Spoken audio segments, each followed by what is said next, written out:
Hello, everyone, and I'm here for the 7th Victorian book, the Victorian book review of the year, and that is of The Young Pretenders by Edith Henrietta Fowler. And I will just show you, because the Persephone books are not that interesting to hold up. Here are the beautiful end papers. And does it say? Sometimes it gives you an explanation of the end papers. Let's see here. It's taken from Apple, which was designed by Lindsay P. Butterfield for G.P. and J. Baker in 1895. And they found it from the Victoria and Albert Museum. Oh, and I forgot to say that the illustrations in this are done by a pre-Raphaelite, and that is one Philip Burne-Jones. So here is one of the illustrations.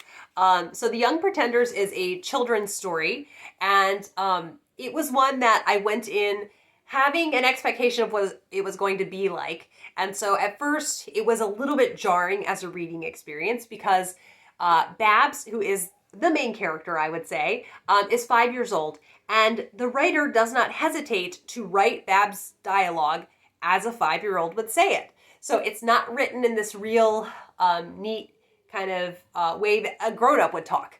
And it was startling to me at first. It was jarring. And I don't know, the writing style is just kind of different. I don't really know a good way to explain that, but it just wasn't what I was expecting. So I think for the first 3 chapters, I was kind of on the fence, like, I don't know, am I going to enjoy this? I'm not sure. And then it won me over. And I think the main reason that it won me over was because of the character of Babs. So Babs and her brother, this is such a shame. I'm forgetting her brother's name. Is it? Oh, I'll recognize it when I see it. Teddy, that's what it is. Okay. Yes. So Babs and her brother Teddy are in the charge. Babs and her brother Teddy are left in England when their father is stationed in India with Her Majesty's Royal Army, and the mother joins him in India as well. And they are put in the care of their aunt and uncle. So it is I think it's the mother's brother is how they're related to the uncle. But anyhow, the aunt and uncle do not have any children. And it's really interesting to see kind of their expectation of how children will be and then how children actually are. If you're wanting a book about really well-behaved children, this is not the book for you. But honestly, I think books about really well-behaved children can get a little dull. So I really enjoyed the naughtiness of Babs and Teddy in this, especially because they're always well-intentioned. Like, they think they have these wonderful ideas, and they don't understand why not everyone else would think they were wonderful ideas. And they always want to execute them. And I loved kind of the little misinterpretations about regular things that Babs has. And I love this too. So this is when she meets her uncle for the first time, and she says, "Where's my soldier uncle?" She has this whole idea of what he's going to look like, and he's like, "Well, I'm sorry to disappoint you if you thought I was going to look different, but I am your soldier uncle." And at different points, Babs and or the uncle and the aunt, they feel they're in over their heads. They don't know how to take care of Babs well, and so they get different nannies to kind of whip her into shape. And some of them then, because she is such an uncharacteristic child, just want to stifle and just squash all her personality. And it made me really sad thinking about all her personality being taken away because the nannies didn't know how to handle her. And then here's a picture of when they are in the nursery and with one of the nannies. They do have one nanny that is very loving and kind, I should say. And one of the parts that I especially enjoyed was when they go to the seaside. I always love any kind of book that is going to have some kind of seaside setting. Maybe I'm having trouble finding the pictures from that section of it. Let's see here. Okay, yeah, I guess I missed it.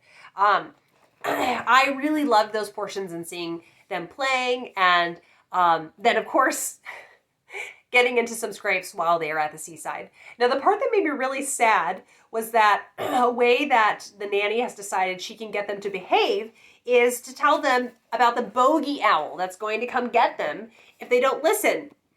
And that's what Babs thinks that the bogey owl is. And it's so mean. And she just doesn't, I think that's so mean to lie to them about the bogey owl. Now, what made me really laugh was that before that, the nanny had told her that the policeman would come and take her if she was naughty. And so when they're in the park, they pass by a policeman.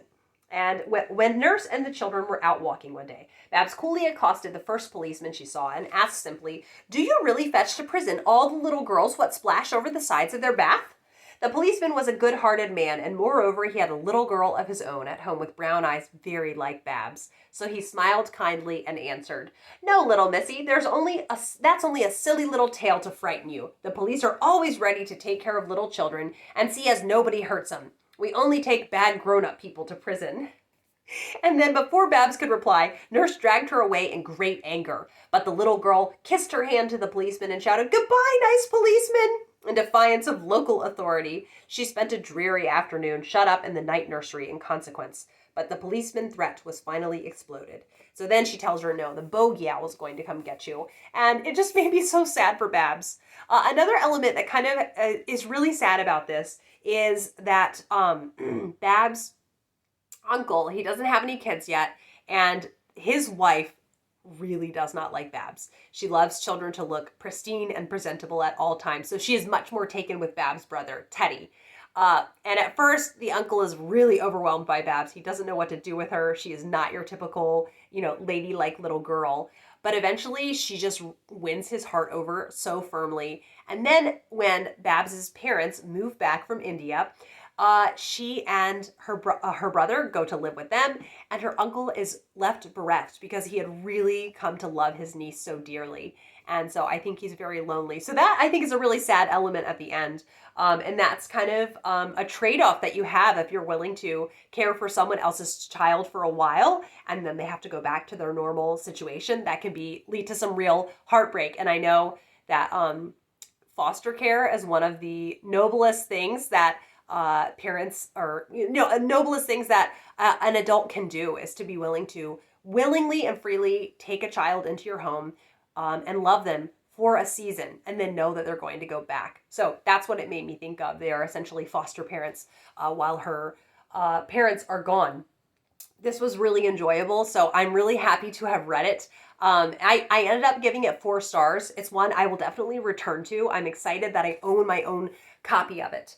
And because this is one that it's in the weird zone where yes, it is in the public domain, but it's not on Project Gutenberg. And I was telling my friend Elizabeth, who also read this month, that I saw that Edith Henrietta Fowler had another book, and I was really hoping that Persephone would publish that. So I want to email them and encourage them, please publish her other book. So I hope you enjoyed hearing about the 7th Victorian book I have read this year. I just said in my Moonfleet wrap-up that I have 150 pages left of The Perpetual Curate by Margaret Oliphant, and I am enjoying it so much. So cannot wait to tell you about that. I was about to launch into all my thoughts on it, and I realized I'll just save it for that video.